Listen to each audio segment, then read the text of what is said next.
2 நாட்களில் பால்டிக் நாடுகள் ரஷ்யாவிலிருந்து பிரிந்து ஐரோப்பிய ஒன்றிய மின் கட்டமைப்பில் இணைந்துள்ளன. எஸ்தோனியா, லாத்வியா, லிதுவேனியா ஆகிய பால்டிக் நாடுகள் ரஷ்யாவின் மின் கட்டமைப்பில் இருந்து துண்டிக்கப்பட்டு ஐரோப்பிய ஒன்றிய மின் கட்டமைப்பில் இணைந்துள்ளன. இந்த மாற்றம் 2007 முதல் திட்டமிடப்பட்டதாலும் 2022 ரஷ்யா உக்ரைன் மீது படையெடுத்ததை தொடர்ந்து விரைவுபடுத்தப்பட்டதாலும் நடந்துள்ளது. இது பால்டிக் நாடுகளிடையே முக்கியமான பாதுகாப்பு நடவடிக்கையாக கருதப்படுகின்றது. இதற்கான விழா லிதுவேனியாவின் தலைநகரில் நடந்தது. அப்போது இந்த முக்கிய நடவடிக்கை குறித்து பேசிய ஐரோப்பிய ஒன்றிய தலைவர் உர்சுலா வான் டெர் லெயன், இன்று வரலாறு உருவாக்கப்படுகின்றது, இது உளவுத்துறை அழுத்தங்களிலிருந்து விடுதலையை குறிக்கின்றது என கூறினார். முன்னதாக எஸ்தோனியா, லாத்வியா, லிதுவேனியா ஆகியவை ரஷ்யாவிலிருந்து மின்சாரத்தை வாங்குவதை 2022 நிறுத்தினாலும் அவர்கள் மின் கட்டமைப்பில் இணைந்திருந்தனர். இது மாஸ்கோவின் கட்டுப்பாட்டில் இருந்ததால் இவ்வமைப்பு பாதுகாப்பு அச்சுறுத்தலாக கருதப்பட்டது. இந்த மாற்றம் 1.6 பில்லியன் யூரோக்கள் முதலீட்டில் நடந்தது. அதில் பெரும்பாலான நிதி ஐரோப்பிய ஒன்றியத்தால் வழங்கப்பட்டது. இந்த மாற்றம் 2 நாட்களில் நடந்தது. சனிக்கிழமை ரஷ்யா இணைப்பிலிருந்து துண்டிக்கப்பட்டு 24 மணி நேரம் தனியாக இயங்கி ஞாயிற்றுக்கிழமை ஐரோப்பிய ஒன்றிய மின் கட்டமைப்பில் இணைந்தது. வாஷிங்டன் அருகே கடந்த வாரம் பயணிகள் விமானம் மீது நேருக்கு நேர் மோதி ஆற்றில் விழுந்த ராணுவ ஹெலிகாப்டர் ராட்சத கிரேன் மூலம் வெளியே எடுக்கப்பட்டது. இவ்விபத்தில் மொத்தம் 67 பேர் உயிரிழந்த நிலையில் அமெரிக்காவில் கடந்த 20 ஆண்டுகளில் நடந்த மிக மோசமான விமான விபத்தாக இது கருதப்படுகின்றது. பிளாக் ஹாக் ரக ராணுவ ஹெலிகாப்டர் அனுமதிக்கப்பட்டதை விட 100 அடி உயரமாக பறந்ததாலும் ஹெலிகாப்டரை டிராக் செய்ய உதவும் ஏடிஎஸ்பி தொழில்நுட்பத்தை பைலட் நிறுத்தியதாலும் இவ்விபத்து நேர்ந்ததாக கூறப்படுகின்றமை குறிப்பிடத்தக்கது. முன்னாள் துணை ஜனாதிபதி கமலா ஹாரிஸின் பேட்டியை திரித்து வெளியிட்டதாக தெரிவித்த பிரபல செய்தி நிறுவனத்திற்கு எதிராக ட்ரம்ப் வழக்கு தொடர்ந்துள்ளார். அமெரிக்க ஜனாதிபதி தேர்தலில் ஜனநாயக கட்சி சார்பில் கமலா ஹாரிஸும் குடியரசுக் கட்சியின் சார்பில் ட்ரம்பும் போட்டியிட்டனர். இந்த தேர்தலில் ட்ரம்ப் வெற்றி பெற்று ஜனாதிபதியாக பொறுப்பேற்றுக் கொண்டார்.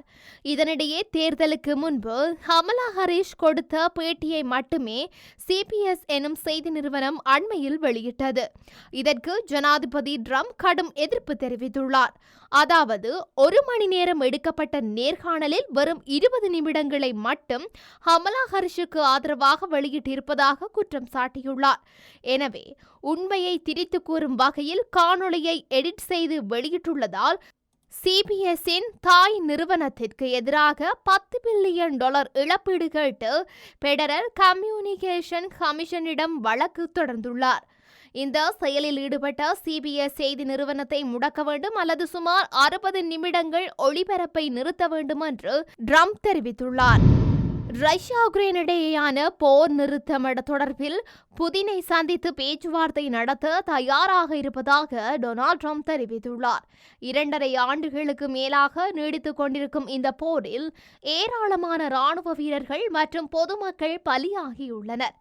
இதற்கிடையே அமெரிக்க அதிபராக சமீபத்தில் பதவியேற்ற ட்ரம்ப் ரஷ்யா உக்ரைன் போரை முடிவுக்கு கொண்டுவர நடவடிக்கை எடுப்பேன் என்று தெரிவித்தார்.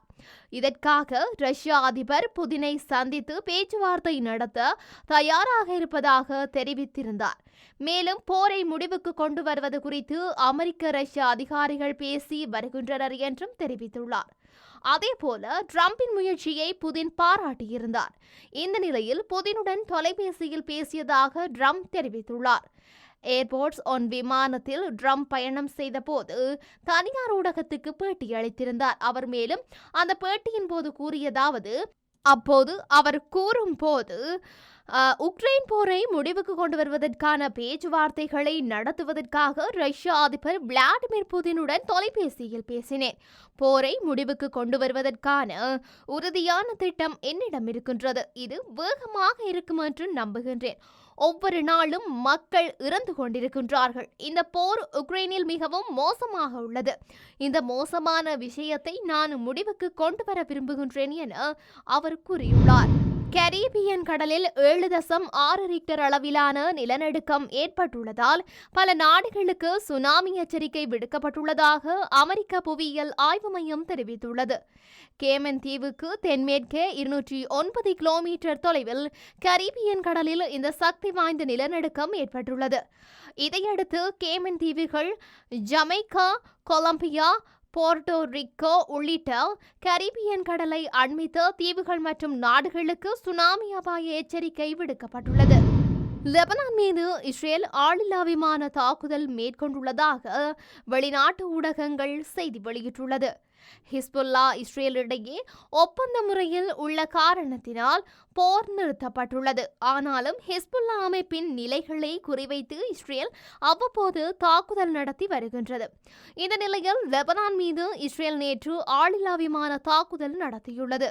லெபனானின் ஜனதா நகரில் உள்ள சாரா என்ற பகுதியில் இந்த தாக்குதல் நடத்தப்பட்டதாக சர்வதேச ஊடகங்கள் செய்தி வெளியிட்டுள்ளது. மேலும் இந்த தாக்குதலில் ஹிஸ்புல்லா அமைப்பினர் 6 பேர் உயிரிழந்துள்ளதாக தகவல்கள் வெளியாகியுள்ளது.